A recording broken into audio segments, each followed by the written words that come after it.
आपल्या इतिहासात एक असं पुस्तक लपलेलं आहे ज्याला खरं तर भारताचं फिटनेस बायबल म्हणायला पाहिजे. पण मग इतकी वर्ष ते आपल्या नजरेआड का राहिलं? चला आज आपण हेच रहस्य उलगडून पाहूया. तर ही गोष्ट आहे व्यायाम ज्ञानकोश नावाच्या एका अत्यंत दुर्मिळ ग्रंथाची. याचं हे जुनं पिवळं पडलेलं मुखपृष्ठ बघा. यावरूनच लक्षात येतं की हे फक्त एक पुस्तक नाही, तर आपल्या शारीरिक परंपरेचा एक ऐतिहासिक ठेवा आहे.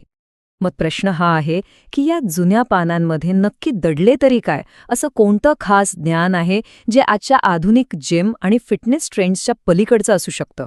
ओके, तर हे आहे त्या ग्रंथाचं नाव, व्यायाम ज्ञानकोश खंड 4, जो 1939 साली प्रकाशित झाला. म्हणजे विचार करा, त्या काळातल्या व्यायामाच्या पद्धती आणि शारीरिक शिक्षणाचा हा एक आरसाच आहे. आता एवढं मोठं आणि महत्वाचं काम काही एका व्यक्तीचं असू शकत नाही, बरोबर? यामागे अनेक दूरदृष्टीचे लोक होते ज्यांनी हे सगळं ज्ञान एकत्र आणलं. चला तर त्यांची ओळख करून घेऊया. या ज्ञानकोशाचे मुख्य संपादक होते श्री दत्तात्रेय चिंतामण करंदीकर. विचार करा, त्या काळात इतक्या वेगवेगळ्या व्यायाम पद्धती एकत्र आणून त्यांना एका पुस्तकात मांडणं केवढं मोठं आणि आव्हानात्मक काम असेल हे. अर्थात करंदीकर एकटे नव्हते. त्यांच्यासोबत त्या काळातल्या तज्ज्ञांची एक जबरदस्त टीम होती. रा आ को गोळबोले, रा श धो विद्वांस, रा ल ना सप्रे या सगळ्यांनी आपापल्या ज्ञानाचा वापर करून हा ग्रंथ साकार केला. हे खरं तर एक सांघिक स्वप्न होतं. या माहितीच्या महासागरातून आपण आज 5 विशिष्ट व्यायाम प्रकारांवर लक्ष केंद्रित करणार आहोत. हे प्रकार म्हणजे असं समजा की भारतीय शारीरिक परंपरेचे 5 महत्वाचे स्तंभच आहेत. फक्त या अनुक्रमणिकेवर एक नजर टाका. काय जबरदस्त मांडणी आहे. किती पद्धतशीरपणे प्रत्येक विषयाची नोंद घेतलीये हे यातून लगेच स्पष्ट दिसतं. आणि या विशाल अनुक्रमणिकेमधून आज आपलं लक्ष असणार आहे खास करून विषय क्रमांक 16 ते 20 वर, जे त्या काळातले काही महत्वाचे आणि लोकप्रिय व्यायाम प्रकार होते. तर हे आहेत ते 5 व्यायाम प्रकार: एक्का, चक्की, संतोला, जडजोडी आणि करेला.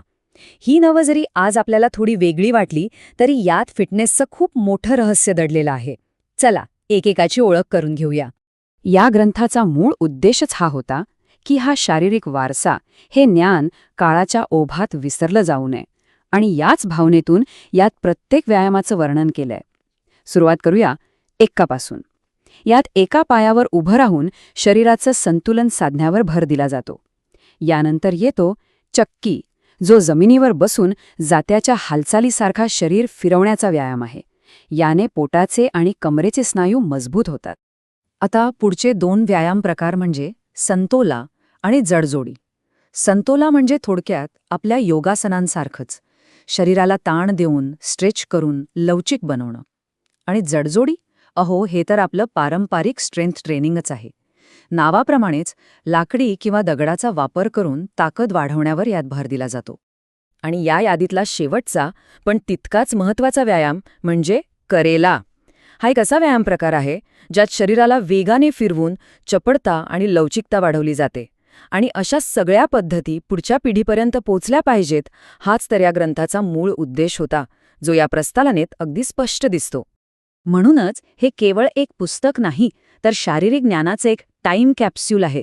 संतुलन, ताकद, लवचिकता आणि चपळता, फिटनेसच्या या सगळ्या महत्त्वाच्या गोष्टींचा आपल्या पूर्वजांनी किती खोलवर विचार केला होता याची ही एक छोटीशी पण प्रभावी झलक आहे. तर विचार करण्यासारखी गोष्ट ही आहे की 1939 मधलं हे ज्ञान आजच्या आपल्या फिटनेसच्या पद्धतींना एक नवी दिशा, एक नवं रूप देऊ शकतं का?